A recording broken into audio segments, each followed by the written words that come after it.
Saúdo a todos com a paz do Senhor. Vamos com nosso propósito 150 salmos em 150 dias. Nesse desafio, vamos hoje meditar um pouco no Salmo 74. Não perca, logo após a leitura do Salmo, uma reflexão. Deus tem uma palavra para o seu coração. Masquil de Asaf. Ó Deus, por que nos rejeita para sempre? Por que a tua raiva fumega contra as ovelhas do teu pasto? Lembra da tua congregação, a qual compraste na antiguidade, da vara da tua herança, que tu redimiste, este monte Sião onde tu habitaste. Eleva os teus pés às desolações perpétuas, até mesmo todas aquelas que o inimigo fez perversamente no santuário. Teus inimigos rugem no meio das tuas congregações, eles exibem suas insígnias no lugar de sinais. Um homem foi famoso de acordo com os machados que ele havia levantado sobre espessas árvores, mas agora eles quebram sua obra esculpida de uma só vez com machados e martelos. Eles lançam fogo em teu santuário, eles profanaram até o chão a morada do teu nome. Disseram em seus corações: juntos vamos destruí-los. Eles queimaram todas as sinagogas de Deus na terra. Não vemos nossos sinais, não há mais nenhum profeta, nem há entre nós o que saiba por quanto tempo. Ó Deus, por quanto tempo o adversário nos envergonhará? Blasfemará o inimigo o teu nome para sempre? Por que retiras a tua mão, até a tua mão direita? Arranca-a do teu peito. Pois Deus é o meu rei desde a antiguidade, operando a salvação no meio da terra. Dividiste o mar pela tua força, tu quebraste as cabeças dos dragões nas águas. Tu quebraste em pedaços as cabeças do Leviatã e o deste para alimento do povo que habitava no deserto. Tu fendeste a fonte e a enchente. Tu secaste poderosos rios. O dia é teu, a noite também é tua. Tu preparaste a luz e o sol. Tu determinaste todas as fronteiras da terra. Fizeste o verão e o inverno. Lembra disto, que o inimigo te envergonhou, ó Senhor, e que os tolos blasfemaram o teu nome. Ó, não entregues a alma da tua rola à multidão dos perversos. Não esqueças para sempre a congregação dos teus pobres. Tende respeito pelo teu pacto, pois os lugares escuros da terra estão cheios das habitações da crueldade. Não deixes que o oprimido retorne envergonhado, que o pobre e o necessitado louvem o teu nome. Levanta-te, ó Deus, pleiteia pela tua própria causa. Lembra-te de como o tolo te envergonha diariamente. Não esqueças as vozes dos teus inimigos. O tumulto daqueles que se levantam contra ti aumenta continuamente. Nós vemos aqui um salmo didático, um salmo que nos traz um grande ensinamento, porém é um salmo, vamos supor, um título seria Quando Tarda o Socorro. E muitas vezes nos vemos nessa aflição desesperadora de quando clamamos e vemos tudo perdido e parece que Deus nada faz ou não está vendo. É um salmo de lamentação por causa da profanação. Porque o justo sofre. Mais uma vez, falamos no salmo anterior, nos salmos anteriores, sobre tudo isso. Salmo 73, nós tratamos sobre o perigo de nós olharmos para a prosperidade dos perversos, enquanto ao sofrimento dos justos. Mas nós entendemos que tudo é temporário e que mais vale a pena servir a Deus na sua retidão, na sua justiça, em prol do bem, pela causa do bem, porque Deus é justo e Ele julga com justiça e juízo. E esse salmo descreve a destruição de Jerusalém, a destruição do templo, o tempo do cativeiro, que foi um tempo de desgraça, um tempo de humilhação para o povo de Israel, para o povo de Deus, para a nação eleita, a nação santa, porque nós sabemos que o povo deixava de adorar a Deus para dar lugar à idolatria e às causas do mal, e sobrevinha sobre eles a destruição, a derrota, e descreve essa situação deplorável do povo de Deus, que sofreu muito naquela época. Muitos foram levados cativos e sofreram. E eles, então, o salmista levanta clamor a Deus em favor do povo, pela libertação. O salmista aqui se mostra triste, chateado por não ver saída. E assim, ele apresenta sua queixa a Deus. Quantas vezes nós nos vemos numa situação parecida, né? Nós devemos sempre apresentar a Deus as nossas causas, mas devemos sempre lembrar e saber que Deus está no controle de tudo. Embora não vemos nada de favorável à nossa volta, mas Deus com certeza está no controle da situação. Deus, ele jamais nos rejeita, jamais ele nos abandona, ele não esquece. As lutas são constantes na nossa vida. Infelizmente, nós temos uma memória curta, porque sempre Deus vem nos dando o livramento, nos socorrendo, nos dando as bênçãos, mas quando uma nova luta aparece, parece que nós esquecemos e o medo sobrevém, e a desesperança, o desespero, e esquecemos que temos um Deus grande, que sempre nos socorre, sempre nos livra. Nós devemos sempre alimentar a nossa alma, a nossa mente com a palavra de Deus, para que isso não aconteça. Porque Deus é o mesmo. Ele fez muita coisa no passado, Ele faz e Ele sempre fará, porque Ele não muda e Ele é fiel. Louvado seja Deus. Por isso, nós devemos tomar como exemplo as muitas vezes que o salmista nos chama para louvar e engrandecer a Deus, para reconhecer a sua soberania, reconhecer a nossa pequenez, mas lembrar e reconhecer o cuidado de Deus para conosco, lembrar as obras dele, as promessas, porque ele abriu o mar vermelho para dar livramento ao seu povo. Ele sustentou o povo quando estava no deserto. Até mesmo no deserto a gente sabe que é um lugar de assolação, é um lugar de tristeza, é um lugar de quentura, de desconforto, mas ainda assim Deus, ele cuida dos seus.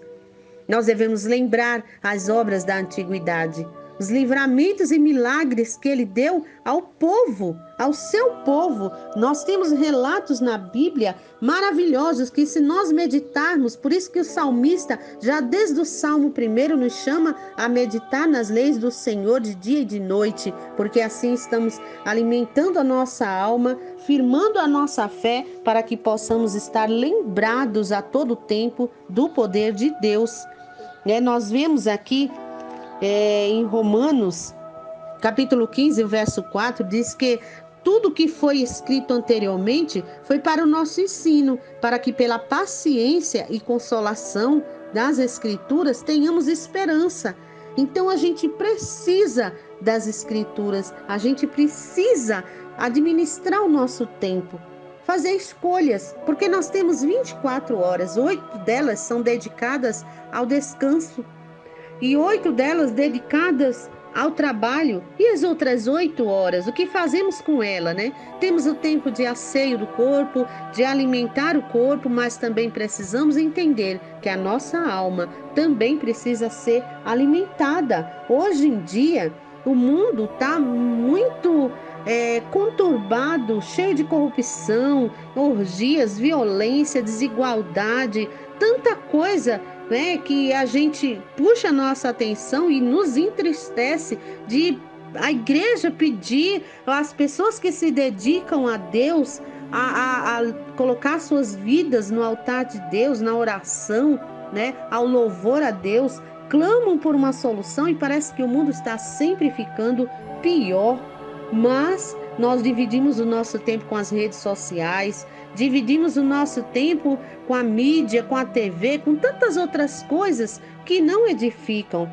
Mas o apóstolo Paulo, no livro, na carta aos Colossenses, capítulo 3, o verso 2, ele diz: afeiçoai-vos às coisas que são de cima e não nas coisas da terra. Porque se a gente for nos ater às coisas da terra, estaremos sempre entristecidos, desesperançados.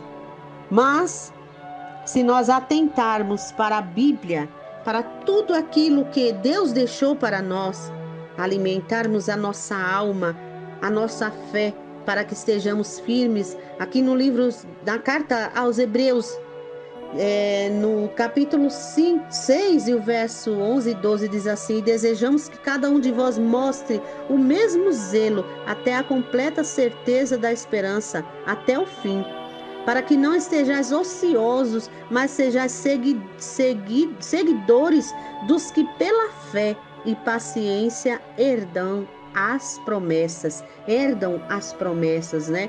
Nós temos exemplos, não devemos estar ociosos, ou seja, estar desocupados, e também ter a atenção de não ocupar o nosso tempo com coisas que não edificam, mas pensar na palavra de Deus. Na carta aos Filipenses, né, 4 e 8, diz assim: tudo que é verdadeiro, tudo que é honesto, tudo que é justo, tudo que é puro, tudo que é amável, tudo que é de boa fama, se há alguma virtude nisso, se há algum louvor, nisto pensai. A gente tem um raciocínio, a gente tem o nosso intelecto, a nossa inteligência, né? O nosso livre-arbítrio, a capacidade de pensar, de analisar as coisas, de pesar, de saber o que é bom e o que é ruim. Nós temos isso, essa capacidade na nossa consciência. Por isso a gente deve estar atento para focar nas coisas que nos puxam para perto de Deus e não nas coisas que nos puxam para baixo, para as coisas de destruição, não é? Então, o salmista, ele começa a falar, ele fala: Deus, por que nos rejeita para sempre, né? Por que a tua raiva fumega contra as ovelhas do teu pasto? Porque diante de tanta destruição, de tanta derrota, né, ele achava que Deus, ele tinha se esquecido do seu povo, estava rejeitando, não queria mais saber do povo. Mas a gente sabe que Deus, ele está atento aos corações que estão que se colocam diante dele. Lá no livro de 2 Crônicas 7:14, ele diz que se o meu povo, que se chama pelo meu nome, se humilhar e orar e se converter dos seus maus caminhos, eu do céu os ouvirei. Louvado seja Deus, ele está pronto a ouvir um coração humilde, quebrantado, arrependido, para que ele possa reverter a situação, porque muitas vezes estamos em situações e que nós mesmos nos colocamos nela, ou que nós mesmos atraímos para nós uma situação difícil, mas Deus, ele sempre está pronto. E ele diz assim no verso 12: pois Deus é o meu rei, desde a antiguidade, operando a salvação no meio da terra.